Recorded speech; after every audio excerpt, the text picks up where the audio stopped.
Radical changes की जरूरत है। अंग्रेज जो रूल करने के लिए बना रहा था कानून, तो अपने जमाने में बहुत प्रोग्रेसिव था, उसमें भी भूमि सुधार को इनकॉर्पोरेट किया गया, उसमें भी इंडस्ट्रियल डेवलपमेंट के लिए मॉडल पेश किया गया, उसमें भी मंडल कमीशन की रिपोर्ट में स्किल डेवलपमेंट के काम को एक कार्यक्रम के रूप में पेश किया गया है। 40 रिकमेंडेशंस हैं, लेकिन दुर्भाग्य यह है कि देश के बड़े बड़े लोग उसको सिर्फ आरक्षण का दस्तावेज मानकर चलते हैं कि मंडल कमीशन का मतलब आरक्षण।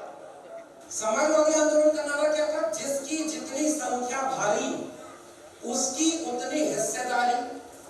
तो पसमानदा आंदोलन यानी मुस्लिम तबके के वो लोग जो ओबीसी में आते हैं, दलित में आते हैं, पसमानदा उनको कहते हैं। उन्होंने नारा दिया था दलित पिछड़ा एक समान, हिंदू हो या मुसलमान। कल्पना करिए अगर इस देश में जाति की राजनीति मजबूत हो गई होती तो धर्म के नाम पर इस देश में कभी कोई दंगा नहीं हो सकता।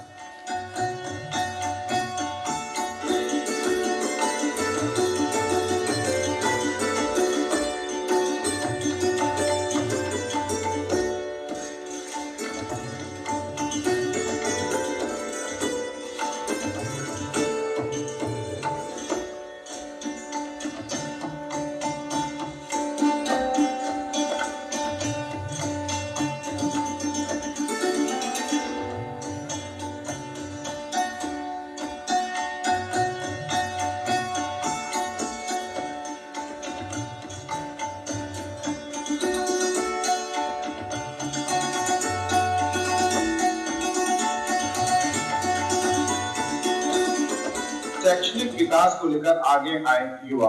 उक्त बातें श्री कृष्ण चेतना मंच द्वारा दरभंगा जिले के हनुमान नगर प्रखंड के फुलहरा गांव के मनरेगा भवन में आयोजित समाज के विकास में उद्योग और बैंक का योगदान विषयक संगोष्ठी में मुख्य अतिथि सह श्री कृष्ण चेतना मंच के संयुक्त सचिव शिक्षाविद डॉक्टर शिव किशोर राय ने कही। आगे श्री राय ने युवाओं को शिक्षा के साथ साथ आर्थिक उन्नति की सोच रखने की भी अपील की। कार्यक्रम की अध्यक्षता कर रहे श्री कृष्ण चेतना मंच के अध्यक्ष डॉक्टर देव नारायण यादव ने मंच के उद्देश्यों से उपस्थित लोगों को रूबरू कराया। पेरियार ईडी रामस्वामी नायकर की जयंती पर दरभंगा के लोहिया चरण सिंह कॉलेज में देश की राजनीति से लेकर सामाजिक बहसों में गर्मा गर्म बहस का मुद्दा बन चुके जातिगत जनगणना पर यहां भी विचार गोष्ठी का आयोजन किया गया। यह पूरा कार्यक्रम भारतीय शोषित पिछड़ा संगठन और श्री कृष्ण चेतना मंच के बैनर तले आयोजित किया गया। सामाजिक और सांस्कृतिक संगठन श्री कृष्ण चेतना मंच का 8वां वर्षगांठ विषय के ऊपर गर्मा गर्म चर्चा के बीच मना। दरभंगा मेडिकल कॉलेज के लेक्चर थिएटर में आयोजित इस कार्यक्रम का मुख्य थीम विकसित भारत के निर्माण में जातिगत जनगणना की अनिवार्यता रखी गई थी।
11 वर्षों की यात्रा को,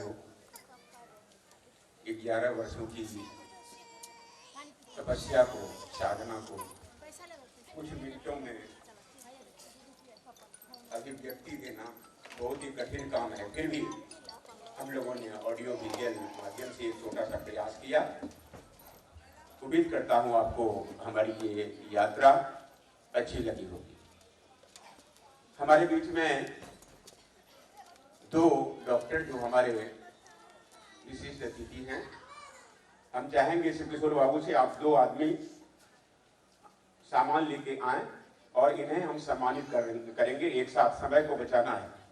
डॉक्टर सुरेंद्र कुमार, आप उपाधीक्षक हैं मेडिकल कॉलेज अस्पताल दरभंगा में, और डॉक्टर हरेंद्र कुमार, आप भी उपाधीक्षक हैं, डिप्टी सुप्रिंटेंडेंट हैं दरभंगा चिकित्सा महाविद्यालय निरंतर बना रहा है।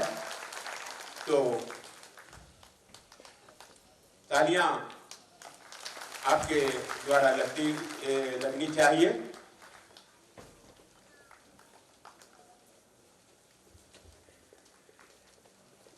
Doctor Harendra Kumar farmer registrar हैं बीएन मंडल विश्वविद्यालय के, सम्मानित कर रहे हैं। हम चाहेंगे कि आपकी ताली डॉक्टर हरेंद्र कुमार के सम्मान में लगनी चाहिए। काफी संघर्ष जो हम लोगों की धारा है उसको मजबूत करने के लिए कर रहे हैं। हम अपने प्रायोजकों में एक डॉक्टर करुणा भारती उपस्थित हैं। आप डेंटल सर्जन हैं। हम रेणु मैडम से अनुरोध करेंगे, आप ये डेंटल सर्जन हैं, पारस में कंसल्टेंट और मिथिला मैनेटी डेंटल कॉलेज में ये एसोसिएट प्रोफेसर हैं।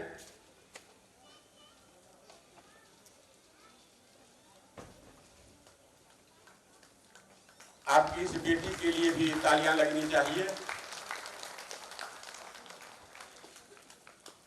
और अब हम मंच पर आमंत्रित करते हैं एक ऐसे सामाजिक परिवर्तन को धरातल पर मूर्त रूप देने वाले श्री राम शोभित पासवान को, जिन डॉक्टर अमरेंद्र नारायण यादव सर से हम अनुरोध करेंगे कि राम शोभित बाबू का आप स्वागत करेंगे।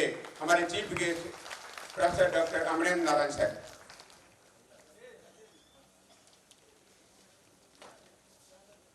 आप विजिलेंस में इंस्पेक्टर हैं राम शोभित बाबू, और जो चीज अभी आपको भंते साहब बता रहे थे, इसको इन्होंने मूर्त रूप अपने परिवार में भी दिया है और अपने गांव में भी। 5 बार जयनगर के निकट एक सेरड़ा गांव है जहां इनका घर पड़ता है।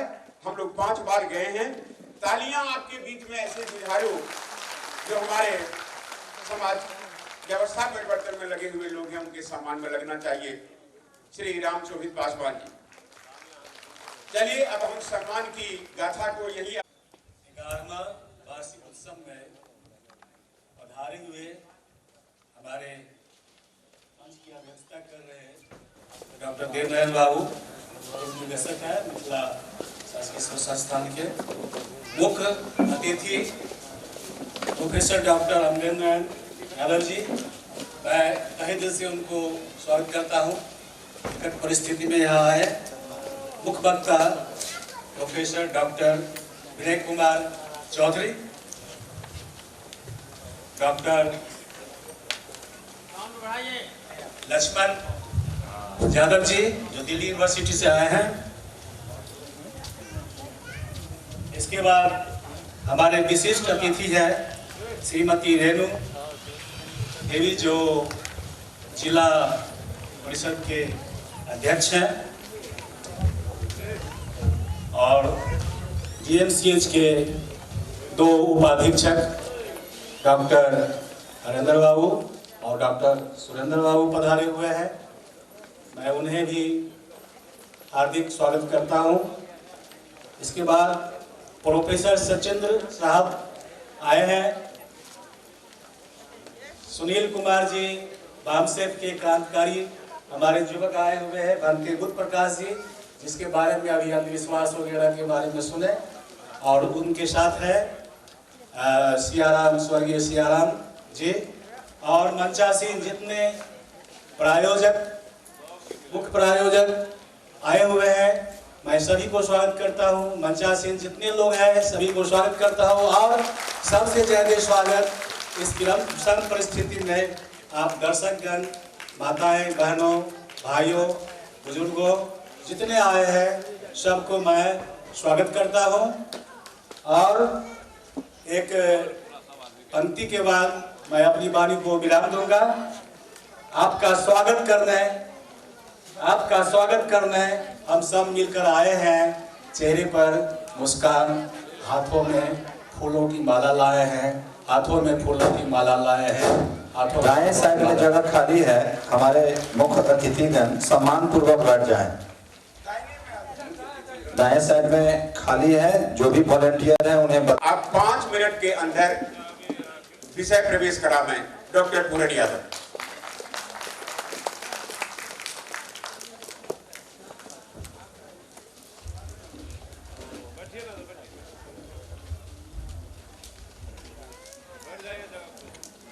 परमादरणीय सभाध्यक्ष महोदय, मंचासीन उपस्थित कुछ कोटि के हमारे बुजुर्गगण और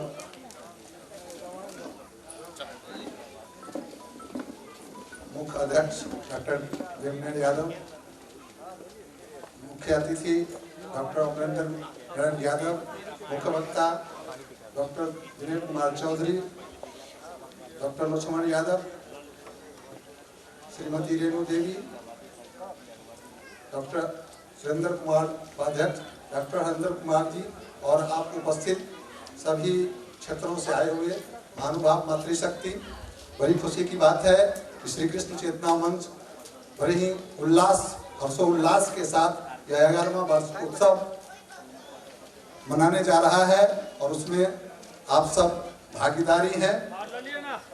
ये आपको पता है कि श्री कृष्ण चेतना मंच का जो मुख्य उद्देश्य है वह यह है कि समाज में यह जाति, धर्म, संप्रदाय, लिंग, रंग, क्षेत्र, भाषा आदि भावनाओं से ऊपर उठकर जो समाज में सभी वर्गों में जो पिछड़े लोग हैं उनके उन्नति के लिए भी यह आगे आकर शैक्षणिक, सामाजिक, सांस्कृतिक और आर्थिक रूप से उनकी उन्नति कैसे हो, इसमें ये लगातार 11 वर्षों से काम कर रहे हैं और उनमें एक मानवता की भावना हो और वह उन्नति कैसे करें। इनका जो मुख्य उद्देश्य है कि यह उन्नति का इनका जो मुख्य उद्देश्य है यह क्या रहे, इस पर हमेशा लोगों का ध्यान आकर्षित करते रहते हैं।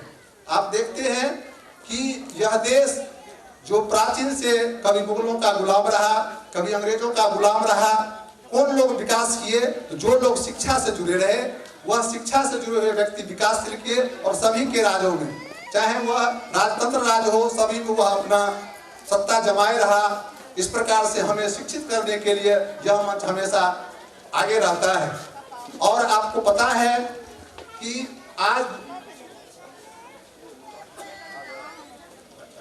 हम लोगों को ये उद्देश्य है कि हम कहाँ पीछे हैं और इसी उद्देश्य के लिए हम लोगों को जगाने के लिए यह मंच के द्वारा लोगों को उद्देश्य बताते हैं कि आप शिक्षा के क्षेत्र में आगे बढ़ेंगे तभी आपका विकास होगा। और इसके लिए हम पूरा देश से विद्वानों को बुला करके और आप में चेतना जगाने का काम करते हैं।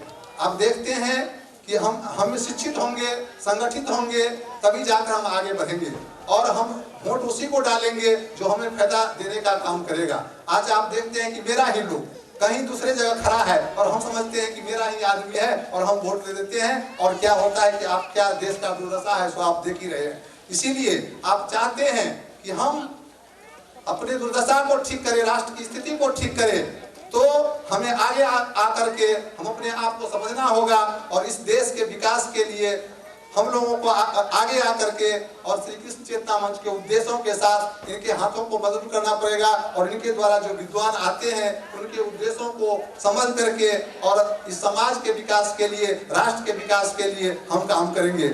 इसी वक्तव्य के साथ आप लोगों को स्वागत है और जय संविधान, जय विज्ञान, जय मंडल, जय श्री कृष्ण चेतना मंच।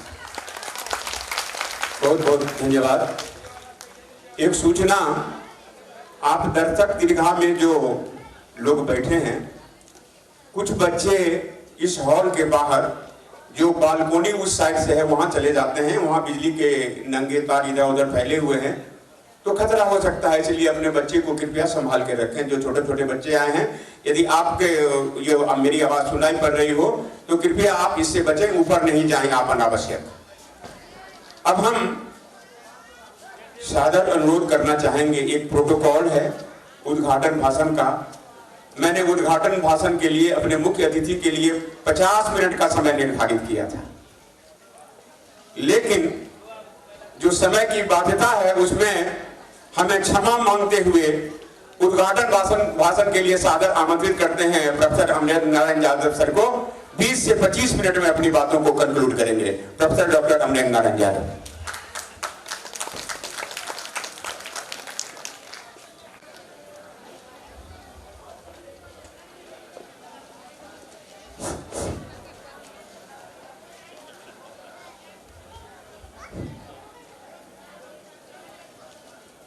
आज की श्री कृष्ण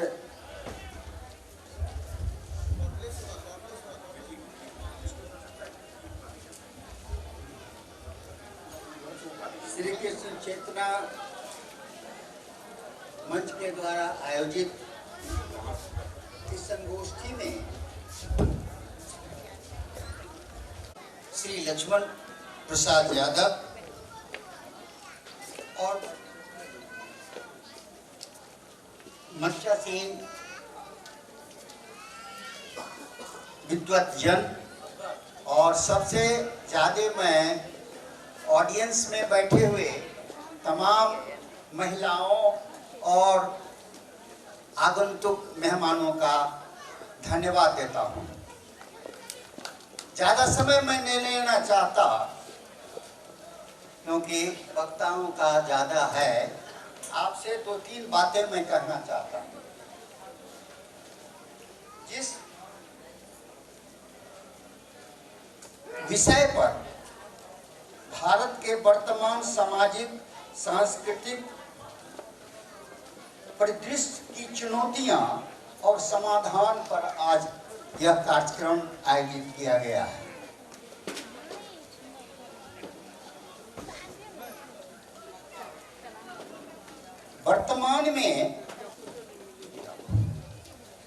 वर्तमान को आप आजादी के बाद से ले सकते हैं, लेकिन मैं इसके पृष्ठभूमि के पहले थोड़ा सा आपका जिज्ञासा जरूर देना चाहूंगा।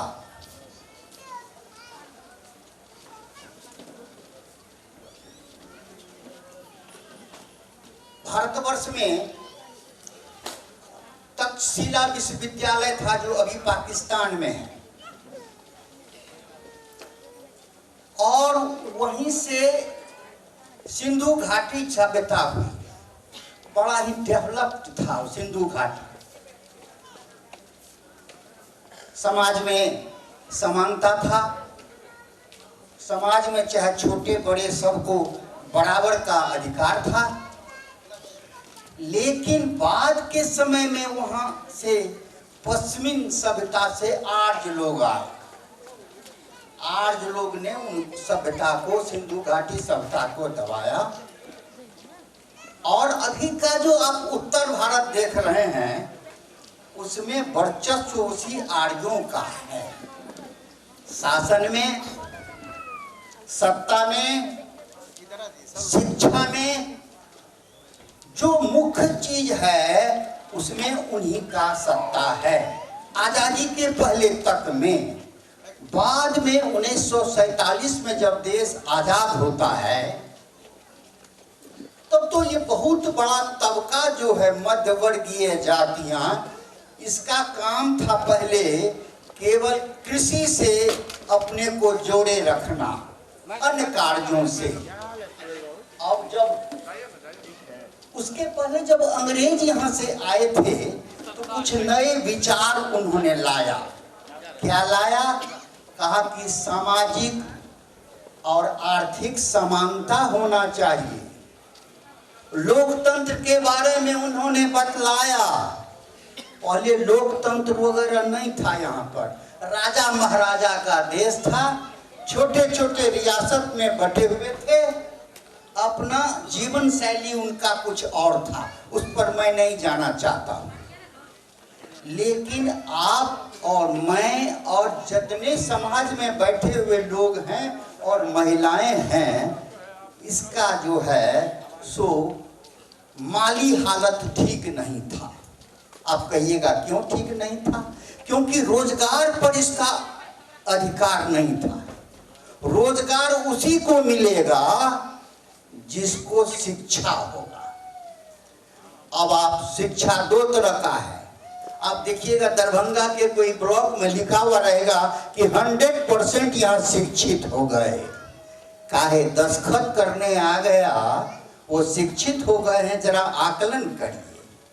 शिक्षण का कहने का मतलब ये है कि उन विचारों को समाज में जो घटित हो रहा है, उन विचारों को आप विवेचना कीजिए और विवेचना करने के बारे में अगल बगल में जो घटनाएं हो रही है उससे आप निष्कर्ष निकालिए, तब तो वह शिक्षित का हुआ। लेकिन अभी चल रहा है कि स्व में दीर्घिकार, अतवा करके सीता, द्वय कर दीर्घिकार देवी, हम शिक्षित हो गए। तो इससे काम चलने वाला नहीं है।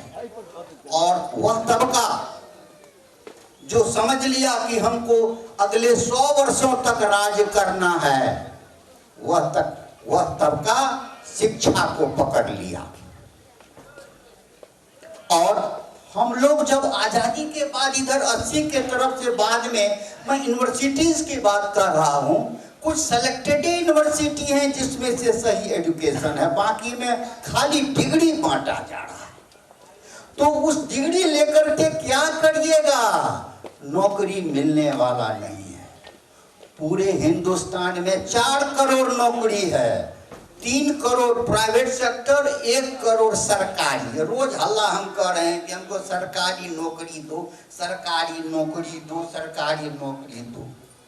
सरकार कह रही है प्राइवेट सेक्टर में इसको भी दो। कहता कि साहब हम इसको सीधे दस्तखत करने आता है, इसको हम नौकरी देंगे तो हमारा प्रोडक्शन घट जाएगा, हम तो मेरा भट्ठा बैठ जाएगा। ऐसे नहीं हम चलेगा मेरा। तो हम पिछड़ जा रहे हैं। ये जो करीब करीब 52% जनसंख्या है मध्य क्लास, मिडिल क्लास, मध्य वर्गीय जाति, उनको बहुत पैनी नजर से देखना है शिक्षा को। जिस दिन आप अपने परिवार में शिक्षा, हो सकता है कि 2 कट्ठा जमीन नहीं लीजिए, कोई बात नहीं, लेकिन अपने बच्चों को जब तक सही शिक्षा नहीं दीजिएगा तब तक उसका दूरगामी असर नहीं होने वाला है। और दूसरा, स्वास्थ्य। क्या स्थिति है दक्षिण के राज्यों में, उत्तर के राज्यों में? आप हिंदुस्तान को 2 टुकड़ा बांट दीजिए, दक्षिण विंध्याचल से उधर कर दीजिए, अब विंध्याचल से इधर कर दीजिए, चाहे बंगाल हो, यूपी हो, झारखंड हो, बिहार हो, ये तमाम राज्य जो हिंदी स्पीकिंग स्टेट्स हैं, उसका हालत स्वास्थ्य और शिक्षा दोनों गड़बड़ है। अब स्वास्थ्य में नहीं रहेगा तो अखबार में भरे रहते हैं कि साहब लीची के समय में बहुत लोग बीमारी से बच्चे मर गए। अखबार में भरे रहते हैं, आप देखते होइएगा। क्या साहब? तो लीची खाने से बच्चे लोग मर गए। लेकिन सो बात नहीं है। यहाँ डॉक्टर लोग भी हैं, आए हुए हैं, जानते होंगे, कहेंगे लीची खाने से नहीं। उसको जो स्वास्थ्य होने के लिए उसको जो चाहिए प्रोटीन डाइट, दिस फल फूल, वो नहीं मिलता है। इसलिए बीमारी से लड़ने का उसको कैपेसिटी शरीर में नहीं है। एक भी बच्चा आपको खाने पीने वाले परिवार से नहीं मिलेगा। गरीब क्या, जिसकी संख्या इतना ज्यादा, उसकी हालत ये है। तो स्वास्थ्य में यही हालत है। वर्तमान इन्होंने टॉपिक में लिखा है, इसलिए वर्तमान के बारे में मैं कहना चाहता हूं। रोजगार। रोजगार आपको जरा सा तकलीफ होगा, जरूर नहीं मिलेगा रोजगार, क्योंकि सरकार की पॉलिसी है कि वह जो तबका है 10% जो तबका है उसको हम कैसे उपाय लगावें कि उसी को शिक्षा मिले, उसी को स्वास्थ्य ठीक हो, उसी को रोजगार मिले और हम ढोल पीटते रहेंगे, समानता दे दिया, समानता दे दिया, समानता दे दिया। ये जो तमाम महिलाएं हैं कभी भी ये पार्लियामेंट या हाउस में जा सकेंगी?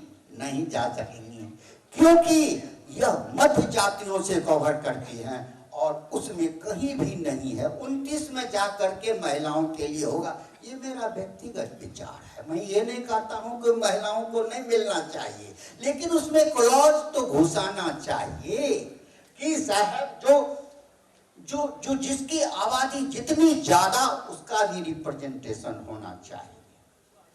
अब आगे आइए, आने वाले समय में खतरा बहुत है, देख लीजिए। अब आपको खतरा क्या लग रहा है? शिक्षा में जो हायर एजुकेशन है, देखिए 2 तरह का एजुकेशन होता है, प्राइमरी, मिडिल और हायर एजुकेशन। टोटल देश में शिक्षा का 3% जो है जीडीपी का खर्चा हो रहा है। 0.9% मैंने 1% से भी कम हायर एजुकेशन में खर्चा हो रहा है।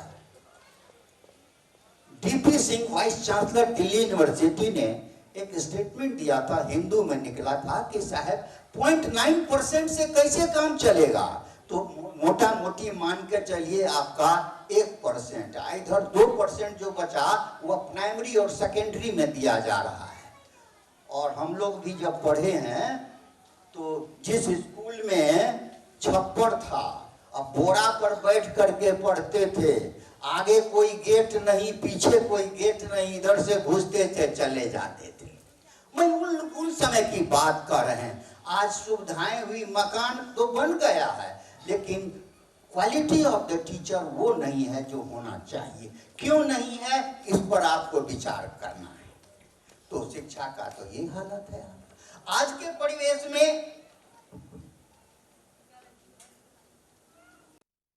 क्या हर्जा हुआ कि दक्षिण के राज्य पहले से भी ठीक है, उत्तर के राज्य क्यों नहीं ठीक हो रहे हैं? तो ये हमारा जो देश है ना, वो विभिन्न संप्रदाय में, विभिन्न धर्म में 32 करोड़ देवी देवता है। कोई पत्थर को पूज रहा है, कोई इसको पूज रहा है, कोई उसको पूज रहा है, जिसको जो मन आता है वो पूज रहा है। इसमें कोई बुरी बात नहीं है। लेकिन बंगाल में जो पुनर्जागरण हुआ राम मोहन राय, उसके बारे में शायद आप लोग जानते हो। राम मोहन राय ने कहा कि समाज में कुरीतियां बहुत ज्यादा है, पति मर गया अब तो पत्नी को जला दिया जाए, सती प्रथा था। बहु प्रथा भी था। ढोल बजा करके पूरे बंगाल में कहे कि ऐसा मत करो, ऐसा मत करो, लेकिन उनका बात आप जानते हैं कि उसकी भाभी को जला दिया गया था सती प्रथा में। तो एक सामाजिक क्रांति, पुनर्जागरण बंगाल में हुआ।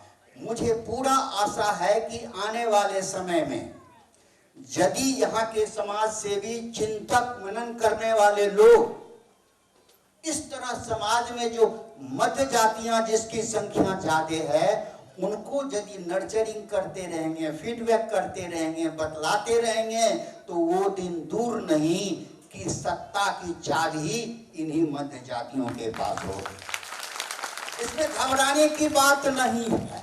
हम गरीब हैं तो हिसाब से जरूर एक चीज दूसरा चीज छांट करके शिक्षा पर लगाएंगे।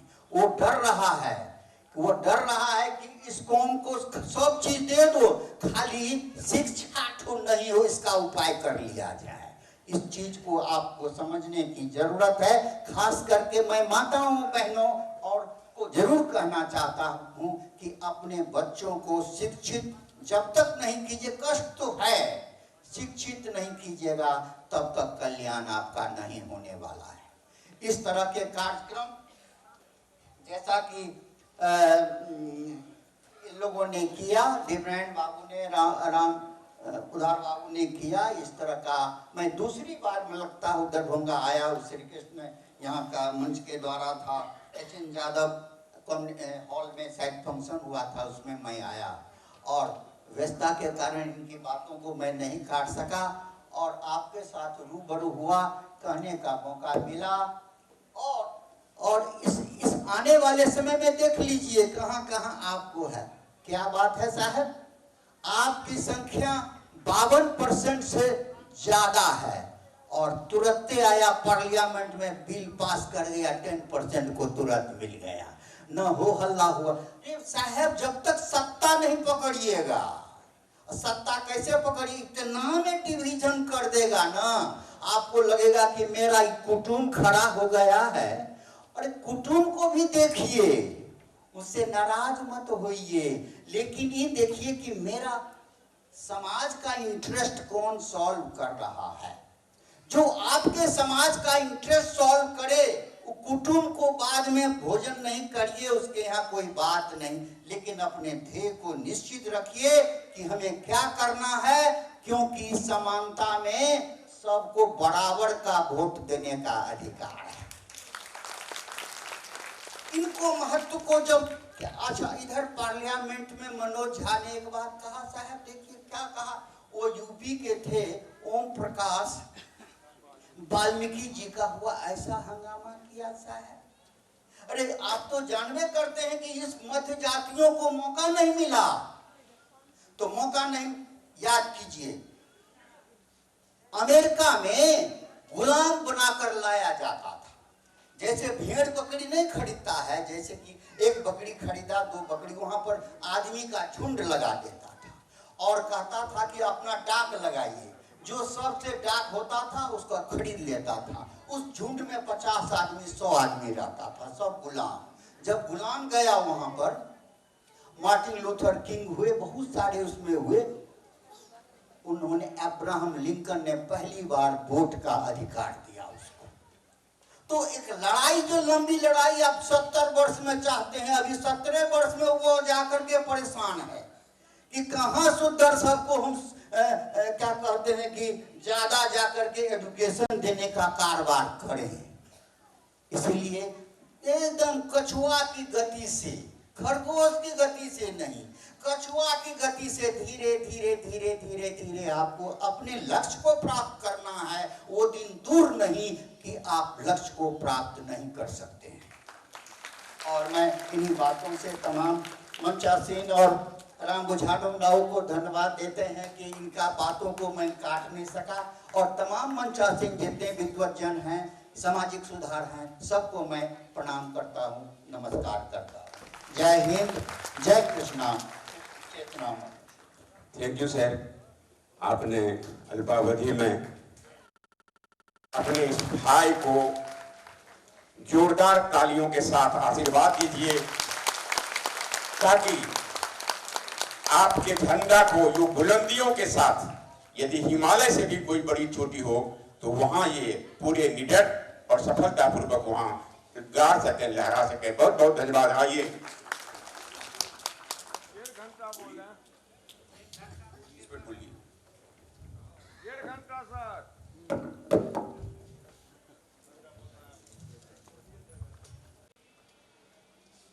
श्री कृष्ण चेतना मंच दरभंगा के 11वें वार्षिकोत्सव में भारत का वर्तमान सामाजिक सांस्कृतिक परिदृश्य, चुनौती और समाधान विषय पर आयोजित इस विचार गोष्ठी में दरभंगा और आसपास के क्षेत्र से आए हुए आप सभी मंचासीन, विशिष्ट अतिथिगण और इस सभागार में मौजूद आप सब अति विशिष्ट लोगों को मेरा क्रांतिकारी इस्तकबाल है। जय भीम, जय मंडल, जय संविधान है, इंकलाब जिंदाबाद। आज श्री कृष्ण चेतना मंच के कार्यक्रम में दूसरी बार आने का मौका मिला है। इसके पहले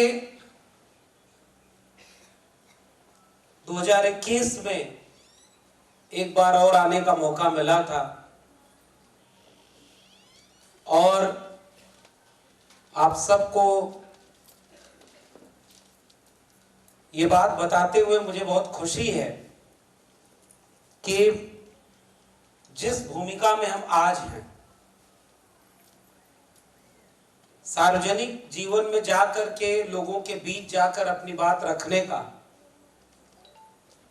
वो मेरा पहला कार्यक्रम था जब मैं दरभंगा आपके कार्यक्रम में आया हुआ था। और आज इस बात की खुशी है कि जो आगाज इस मंच के जरिए, वो कोविड का काल था, कोरोना, और लोग ताली बजा चुके थे, थाली बजा चुके थे, फिर भी कोरोना नहीं भागा था। और फिर बीच में कुछ अवकाश मिला 2021 में, तो ये कार्यक्रम हुआ। मैं उस समय बहुत हिचक रहा था। मैंने उस बार भी मंच से ये बात रखी थी कि भाई हम लोग तो जातियों के खत्म करने की बात करते हैं, तो आज तक उसके पहले मैं कभी किसी ऐसे कार्यक्रम में नहीं गया जो केवल एक जाति का कार्यक्रम हो। उसमें भी इस मंच का नाम रखा था श्री कृष्ण चेतना मंच। तो हमें लगा कि यहां जाना ठीक नहीं है, पता नहीं धार्मिक बात होगी, कैसी बात होगी, एक ही जाति के लोग होंगे। लेकिन उस बार भी आया और करीब से जब देखा, समझा, जाना, तो ये पता चला कि बहुत रणनीति के तहत ये श्री कृष्ण चेतना मंच नाम रखा गया है और काम वही हो रहा है जो सबको जोड़ने का। तो इस बार कोई हिचक नहीं, कोई, और सब मैं बहुत धन्यवाद दूंगा पूरी आयोजन समिति का, श्री कृष्ण चेतना मंच का, कि मैं उपलब्ध नहीं हो पा रहा था सितंबर के महीने में। तो चाहे राम बुझावन जी हो, चाहे शिव किशोर बाबू हो, इन लोगों ने आग्रह किया कि नहीं आपको आना है, उसके लिए भले ही तारीख आगे बढ़ाई जाए। तो अब ये स्नेह जो आपका मिला और एक अपनेपन का एक रिश्ता बन गया है, उस अपनेपन के रिश्ते ने अपने लोगों के बीच दोबारा बुला लिया है। और आपने जो सम्मान दिया है वो वही हमारी हिम्मत और ताकत, इसे लेकर हम लौटेंगे ताकि आपकी हिम्मत, ताकत और हौसले से जब लौट कर जाएं, क्योंकि जहां मैं रहता हूं उसे कहते हैं दिल्ली, लेकिन है वो बिना दिल वालों के दिल्ली। वहां कोई बहुत उस तरह से नहीं है, वो बहुत मशीनी चीजें चल रही हैं, लेकिन वहां कुछ लोग ऐसे बैठे हुए हैं जो जैसा काम श्री कृष्ण चेतना मंच करना चाहता है या हम लोग कर रहे हैं, उसके बहुत खिलाफ है। आज के वक्त में जो सच बोल रहा है वो जेल में डाला जा रहा है। आज अगर कोई पत्रकार अपनी पत्रकारिता सच के पक्ष में खड़ा होकर करने लगे और जनता के पक्ष में खड़े होकर सत्ता से एक सवाल कर ले, तो शाम होते होते उसकी नौकरी चली जाएगी, उसे नौकरी से निकाल दिया जाएगा। आज कोई जज अगर सही फैसला देने के लिए काम करना चुन ले कि मैं न्याय के पक्ष में खड़ा होकर फैसला दूंगा, तो उसका कब जज लोया हो जाएगा उसे भी नहीं पता चलेगा। पता नहीं आप सबको याद होगा कि नहीं कि जज लोया कौन थे, पता ही नहीं चला कि वो कैसे चले गए, गुजर गए। कोई अधिकारी अपना अधिकारी होने का फर्ज निभाएगा तो वो हेमंत करकरे कर दिया जाएगा। कोई प्रोफेसर अगर सच बोलने के लिए अपनी क्लास में कोई ऐसा टेक्स्ट पढ़ देगा तो उसके ऊपर जांच कमेटी बिठा दी जाएगी, उसको नौकरी करना मुश्किल हो जाएगा। कोई सांसद अगर संसद में खड़ा होकर किसी कवि की कविता पढ़ देगा तो उसे गांव कस्बे से लोग कहेंगे कि जवान खींचकर हम फेंक देंगे। ऐसे बुरे वक्त में हम खड़े हैं, इसलिए ऐसे बुरे वक्त में किसी भी सच बोलने वाले को डर लगता है। और मैं यहां खड़े होकर आपके बीच में कहूं कि मुझे डर नहीं लगता या हम बिना किसी डर के ये काम कर रहे हैं, तो ये झूठ बोलना होगा। डर लगता है। डर इसलिए भी लगता है कि 14 साल जिस विश्वविद्यालय में आप प्रोफेसर बन गए हो आज तक आपको परमानेंट न किया जाए तो आपको डर लगता है। घर वाले भी आपसे पूछते होंगे कि नौकरी तुम्हारी परमानेंट नहीं हो पाई, और सरकार से सवाल पूछने का काम करते हो, तुम्हारी नौकरी वो छीन लेंगे, तुम्हें कभी परमानेंट नहीं होने देंगे, तो डर लगता है। जब फोन करके कोई तारीफ करे तो हिम्मत भले मिले, लेकिन जब फोन उठाते ही आपको सामने से गालियां मिले, धमकी मिले कि जहां मिलोगे वहां हम खत्म कर देंगे, मार डालेंगे, तो डर लगता है। जब हमारे ही विश्वविद्यालय का एक प्रोफेसर उठाकर जेल में डाल दिया जाए और कोई उसके लिए लड़ने और बोलने वाला ना हो, प्रोफेसर हैनी बाबू आज भी जेल में है, तो आपको भी डर लगता है। जब विश्वविद्यालय का पढ़ने वाला एक शोधार्थी, एक छात्र, नौजवान उमर खालिद 3 साल हो गया जेल में डाला गया है और आज तक उसका गुनाह साबित नहीं हो पाया, तो आपको भी डर लगता है। जब कोई भीम आर्मी के चंद्रशेखर पर कोई गोली मार दे सामने से आकर दिन दहाड़े, तो आपको भी डर लगता है। इन तमाम डर के वातावरण के बीच मेरे जैसे लोगों को 2 ही चीज हिम्मत देती है, निडर होने की हिम्मत देती है। पहली, वो विचारधारा जो बुद्ध से लेकर फूले, अंबेडकर, पेरियार, लोहिया और मंडल की लड़ाई है, वो हमें हिम्मत देती है। और दूसरी हिम्मत आप जैसे लोग हमें हैं, जिन्हें मैं व्यक्तिगत रूप से नहीं जानता, लेकिन जब आपके मंच पर आकर ये महसूस होता है कि जो काम हम कर रहे हैं वो लोगों तक पहुंच रहा है, उन्हें जागरूक कर रहा है, उन्हें अपने अधिकारों के लिए सजग कर रहा है, तो यहां से निकलने के बाद कोई डर नहीं लगती कि हम गलत रास्ते पर नहीं, सही रास्ते पर खड़े। इसलिए आपका जो सम्मान है, आपकी जो बातें हैं, वही हमारे लिए हिम्मत है।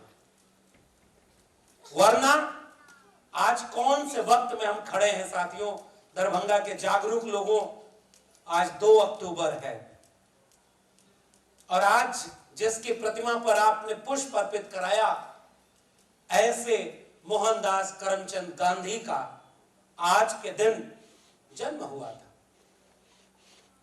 और गांधी जयंती आज के दिन वैचारिक और संवैधानिक, सांस्कृतिक और सामाजिक न्याय का कार्यक्रम, इसलिए मैं गांधी को याद करता हूं। और इसलिए गांधी को याद करता हूं इस पूरे डिस्क्लेमर के साथ कि हमारी विचारधारा जो है वो फूले, अंबेडकर और पेरियार की विचारधारा है। और हम जानते हैं कि जब जाति का प्रश्न आता है तो हम गांधी की बजाय डॉक्टर अंबेडकर के साथ खड़े होते हैं। और इस बात को साफ करने में कोई गुरेज नहीं कि गांधी जाति के प्रश्न पर गलत जगह पर खड़े थे, वो वहां पर सही नहीं थे। डॉक्टर अंबेडकर सही जगह पर खड़े थे। दोनों में विवाद था। अपनी किताब जब 1936 में जाति का विनाश डॉक्टर अंबेडकर लिखते हैं, तो गांधी पहले खत में लिखते हैं, पहले जवाब में, कि डॉक्टर अंबेडकर बेहद खतरनाक व्यक्ति हैं, ये पूरे हिंदू धर्म के लिए खतरा है, इसलिए इनकी यह किताब हर व्यक्ति को पढ़नी चाहिए। इसलिए नहीं कि इस किताब के प्रभाव में आ जाएं, इसलिए इस किताब को पढ़ना चाहिए क्योंकि इस किताब का जवाब देना जरूरी है, वरना हमारा हिंदू समाज, हिंदू धर्म खंड खंड में बढ़ जाएगा और हम भीतर से टूट जाएंगे। ये गांधी का पहला खत डॉक्टर अंबेडकर को। और उसके बाद दोनों के बीच संवाद होता है, फिर डॉक्टर अंबेडकर उसका जवाब देते हैं और लंबा संवाद है। और अंत में पता है गांधी को याद करना क्यों जरूरी है? हम पूना पैक्ट को भी याद करते हैं। जब बाबा साहब डॉक्टर अंबेडकर अपने समाज के हक के लिए लड़ रहे थे तो गांधी अनशन पर बैठ गए। उसके बाद वो पूना पैक्ट हुआ। और आज भी बहुत सारे संगठन कहते हैं कि वो दिन काला दिन था, उस दिन हमारे हक को, अधिकार को छीन लिया गया। उसका मतलब आसान भाषा में यही था कि आपके बीच का समाज का व्यक्ति खड़ा होगा और आपका व्यक्ति उसे वोट देगा, तो वो चुन कर जाएगा, तो आपके समाज के, अपने समाज के लिए वो काम करेगा। जब सबका वोट मिलेगा तो वो सबके लिए नहीं, जो कमजोर समाज है उसके लिए कोई काम नहीं करेगा, इसलिए उसे खराब दिन के लिए याद करते हैं। आज आपके हमारे बीच से जाने कितने सांसद वहां संसद में बैठे हुए हैं जो हमारे बीच के हैं, लेकिन चाहे ईडब्ल्यूएस आरक्षण लागू हो जाए, चाहे महिला आरक्षण विधेयक में कोटा विदिन कोटा ना हो, चुपचाप सब वहां हाथ उठाकर जय श्री राम बोल रहे हैं। आप क्या करेंगे? कल को वो बिक गया होता तो? आज पॉलिटिकल पार्टियां ही खरीद ली जा रही हैं, चुनी हुई सरकारें गिरा दी जा रही हैं। तो वो एक अध्याय था जो बीत गया। आज की चुनौती बिल्कुल अलग है। लेकिन इन तमाम बाधाओं सीमाओं के बावजूद आखिरी वक्त में आते आते गांधी लिखते हैं कि जाति को लेकर जो मेरी समझ थी वो गलत थी, और मैं डॉक्टर अंबेडकर की बात से सहमत होता हूं कि जाति के विनाश पर हमें काम करना होगा। और मैं इसलिए गांधी को इस मंच से याद करना चाहता हूं। एक दिन ऐसा हुआ कि जब गांधी से जाकर किसी ने कहा कि आप डॉक्टर अंबेडकर के बारे में क्यों कोई कदम नहीं उठाते, वो तो आपके खिलाफ बहुत खराब बातें बोलते हैं, बहुत कड़वी बात बोलते हैं। गांधी ने पलट कर कहा कि अंबेडकर जो बोलते हैं और जिस समाज से जिस जगह से आए हैं, अगर उनकी जगह मैं होता तो मेरी भाषा उससे कई गुना ज्यादा खराब होती। डॉक्टर अंबेडकर जितना बोलते हैं वो तो गनीमत है। और आखिरी वक्त में गांधी वहां खड़े होते हैं कि मैं उसी विवाह में शामिल होऊंगा जो अंतर जाति विवाह होगा, और जो जाति को तोड़ने के लिए एक बहुत बड़ा कारण और वजह बनेगी। और डॉक्टर भीमराव अंबेडकर ने भी रोटी और बेटी के संबंध को जोड़ने के लिए कहा था, अगर जाति तोड़नी है तो अंतर जाति विवाह करना शुरू कर दीजिए। तो गांधी और अंबेडकर तो दोनों एक जगह पर खड़े हो गए। और जब संविधान बनाने की बारी आई कि भाई इसकी प्रारूप समिति के लिए कौन व्यक्ति सबसे उपयुक्त है, भारत के ही बहुत सारे नेता विदेशों में देख रहे थे कि बहुत ज्यादा पढ़े लिखे किसी व्यक्ति को बुला कर ले आए जो भारत का संविधान बनाए। लेकिन इस देश में दर्जनों डिग्रियां लेकर के और सारी ओरिजिनल डिग्री लेकर के डॉक्टर अंबेडकर आए थे। उनकी कोई भी डिग्री फेक डिग्री नहीं थी। आजकल तो प्रधानमंत्री की डिग्री फेक निकल जा रही है।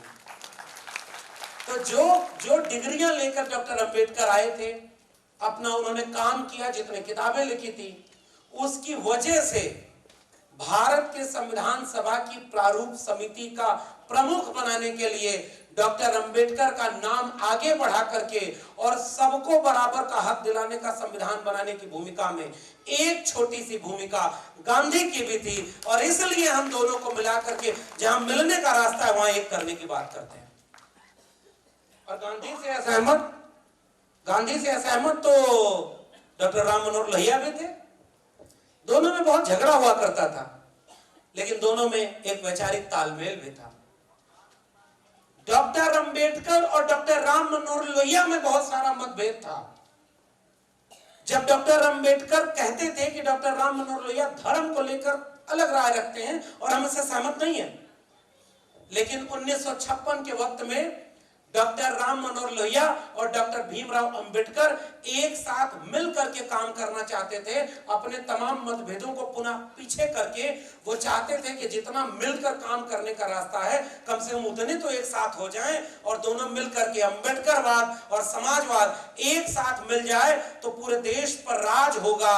अफसोस केवल इस बात का रहा, अक्टूबर 1956 में ये बैठक होती है और दिसंबर 1956 में बाबा साहब उस पूरे सफर के शुरुआत के पहले ही हमसे अलविदा कहकर चले गए। इसलिए एक सफर है जो अधूरा पड़ा है।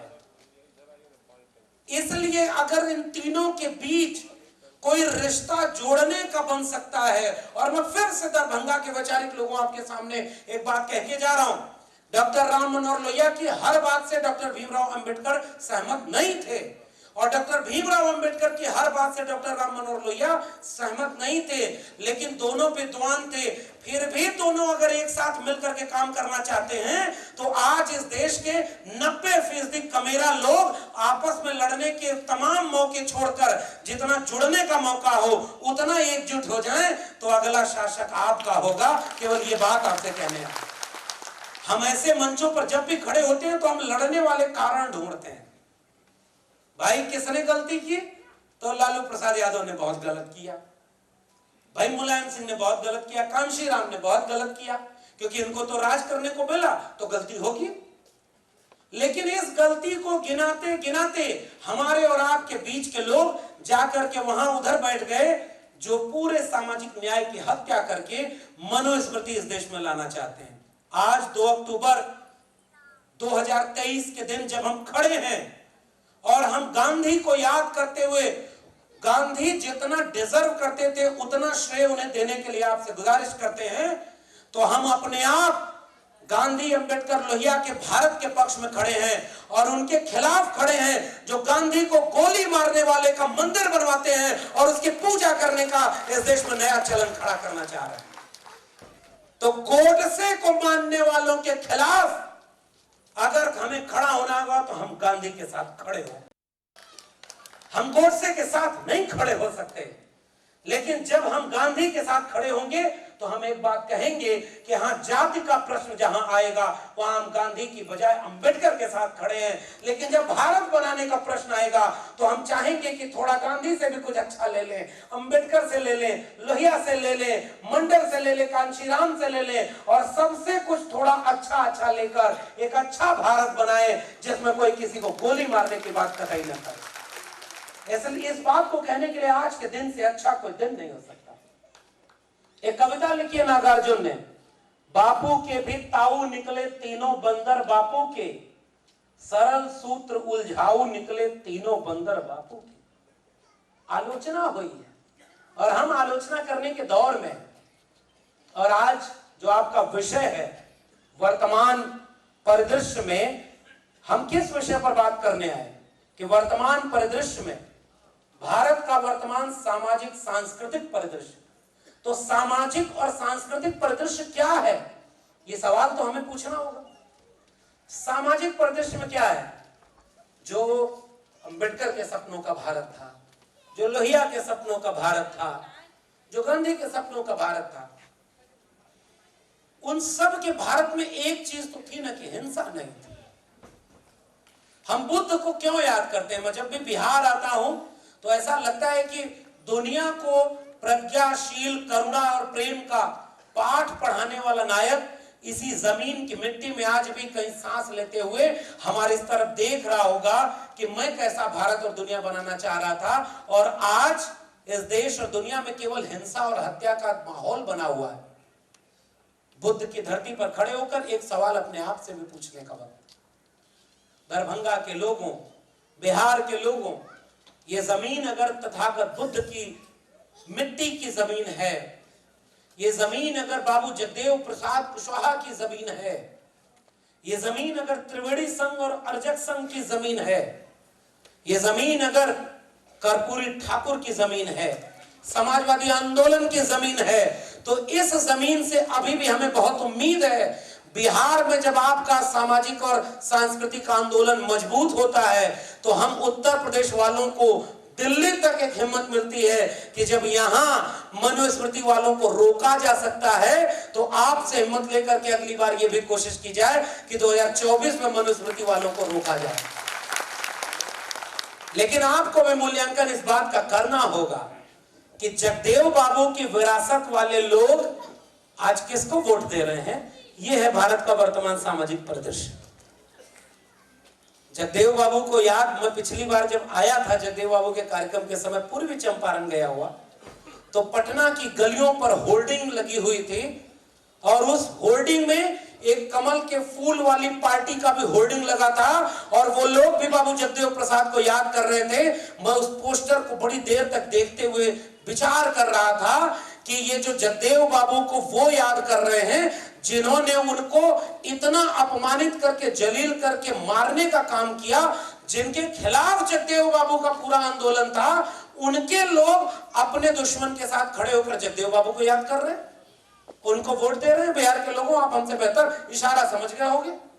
उनकी विरासत के बहुत सारे लोग उनके खेमे में खड़े हैं। महामना रामस्वरूप वर्मा का आंदोलन कमजोर पड़ गया। बाबा साहब के आंदोलन में से जितने लोगों को वो जोड़ना चाह रहे थे वो लोग आज भी उनके वोटर बने हुए हैं। अब इसलिए जो सबसे महत्वपूर्ण बात है कि वर्तमान परिदृश्य, मैं उस पर एक बात कहना चाह रहा हूं। अब सिलसिलेवार 2-3 उदाहरण बस दूंगा, आप समझ जाएंगे। बहुत विद्वान लोग मंच पर हैं। मैं तो इस तरह के मंचों पर एक एक बात जरूर कहता हूं, हमारी जितनी उम्र है उससे ज्यादा उम्र जिन लोगों ने संघर्षों में खपा दिया ना, वो मंच पर और सामने बैठे होते हैं। इसलिए मैं आपके सामने कोई नई बात बोलूं, कोई बड़ी बात बोलूं, इसका कोई मौका ही नहीं है मेरे पास। और ना मैं कोई बड़ा काम कर रहा हूं, क्योंकि आपके सामने मैं बहुत छोटा हूं। हमने तो ये सीखा है, सरबुलंदी का एक वजीफा है जो बुजुर्गों से हमने सीखा है, खुद को छोटा समझते रहिएगा, बड़ा होने का यही तरीका है। तो मैं जानता हूं कि हम लोग सफर के एक पड़ाव हैं। हमसे पहले बहुत लोगों ने बहुत मेहनत की है, बहुत लोगों ने खूनी संघर्ष किया है, जेल मुकदमे गए। और बिहार के लोग, आप लोग तो जानते होंगे यहाँ का संघर्ष तो कितना बड़ा है। अगर हमारे पहले के लोग संघर्ष न किए होते तो हम यहाँ खड़े ना होते। और हम खड़े इसलिए हैं क्योंकि बाद में भी कोई आज से 25 साल 50 साल बाद ऐसे कार्यक्रम में खड़ा होकर हमसे ज्यादा हिम्मत से सच बोल सके, इसलिए हम अपने हिस्से का सच बोलने के लिए आपके सामने। एक लाइन मुझे बहुत प्रिय लगती है, इसलिए मैं अपनी अदनी सी भूमिका आपके बीच में रख रहा हूं। हम लोग कोई महान काम नहीं कर रहे, हम लोग कोई नया काम नहीं कर रहे, लेकिन जो काम पहले से होता चला आया है उसे आगे बढ़ाने की कोशिश कर रहे हैं। लोग हमें क्यों प्रेम करते हैं? हम कोई नई बात नहीं कहते, लेकिन हाँ, हम वह बात जान हथेली पर लिए वो सच बोल रहा हूं जिसे इस मुल्क के अखबार नहीं लिख सकते। केवल इतनी सी बात है, दिल में जो है वही जुबान पर है और कोई खास बात नहीं हम में। तो जो आप कहना चाहते हैं वही मैं कह रहा हूं, पर आपसे हिम्मत लेकर के हम वहां कहते हैं, क्या कहते हैं? एक सवाल, आज का भारत का वर्तमान सामाजिक और सांस्कृतिक परिदृश्य क्या है कि इस देश का लोकतंत्र और संविधान खतरे में है। एक लाइन का बस परिदृश्य है। जो लोकतंत्र और संविधान दो चीज इस देश ने अर्जित की, वो आज खतरे में है। अब गांव के लोगों को यह बात कैसे समझाई जाएगी? तो भाई पहले तो यह समझाना होगा कि लोकतंत्र क्या होता है, लोकतंत्र का मतलब क्या है। एक लाइन में इस बात को गांव गांव तक समझाने की जरूरत है। इतिहास